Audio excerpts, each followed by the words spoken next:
Ce que je constate, c'est que les films plus petits, qu'on appelle parfois films du milieu, tous ces films qui n'entrent ni dans la catégorie action-suspense, ni dans la catégorie comédie, et que les studios produisaient encore il y a quelques années aux côtés des blockbusters, sont en voie d'extinction.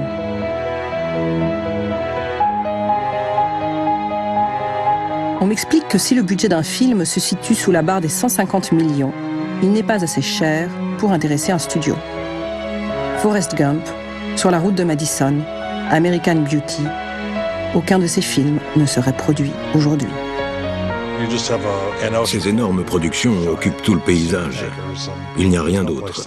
Les studios sortaient d'habitude environ 250 films par an aux États-Unis. L'an dernier, c'est tombé à 106.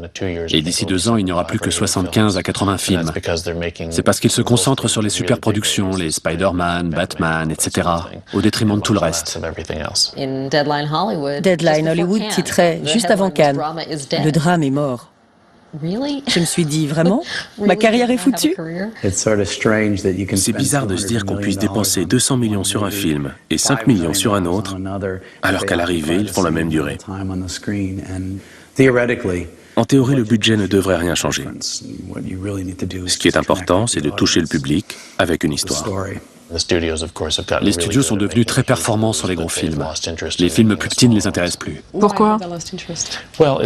Parce que c'est beaucoup plus difficile. Ça implique d'être attentif aux coûts de production et de se fatiguer pour que le film soit bon. Ces films sont délicats. Il faut avoir un peu de chance. Il faut aussi que ces films soient meilleurs, en fait, quand ils sont dans cet entre-deux. Sur un gros film, vous avez une plus grande marge d'erreur. Vous pouvez tout à fait assurer vos arrières, même si le film n'est pas génial. Donc vous êtes en train de me dire que plus vous investissez d'argent, moins vous prenez de risques. Paradoxalement, oui. C'est fou, hein? C'est soit une comédie, soit un film d'action. La comédie pour 35 millions de dollars et le blockbuster pour 200 millions de dollars. C'est les deux alternatives. Ce que les studios redoutent par-dessus tout, c'est ce qu'ils appellent les films execution dependent, qui signifie que le film ne marchera que s'il est particulièrement bien réalisé. Et dans cet entre-deux, il y a tout ce qui est... Execution dependent? Exactement. Ce sont les films les plus durs à réaliser, artistiquement parlant, et aussi les plus difficiles à promouvoir. Ce qui est terrible quand on y pense.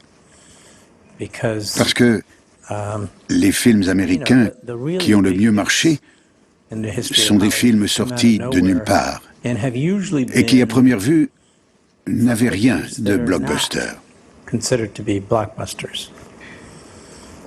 Je l'ai constaté plusieurs fois au cours de ma carrière. Par exemple, Vol au-dessus d'un nid de coucou, personne n'en a voulu. Rocky, personne n'en a voulu.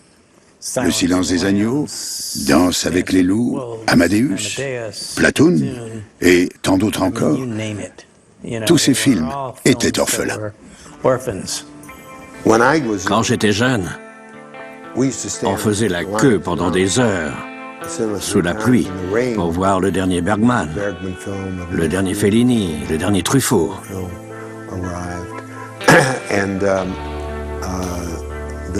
Le public nord-américain était très sophistiqué. C'est fini. Terminé. Je crois que le cinéma est vraiment en danger. Aujourd'hui, le blockbuster ne domine plus seulement le marché, il l'écrase.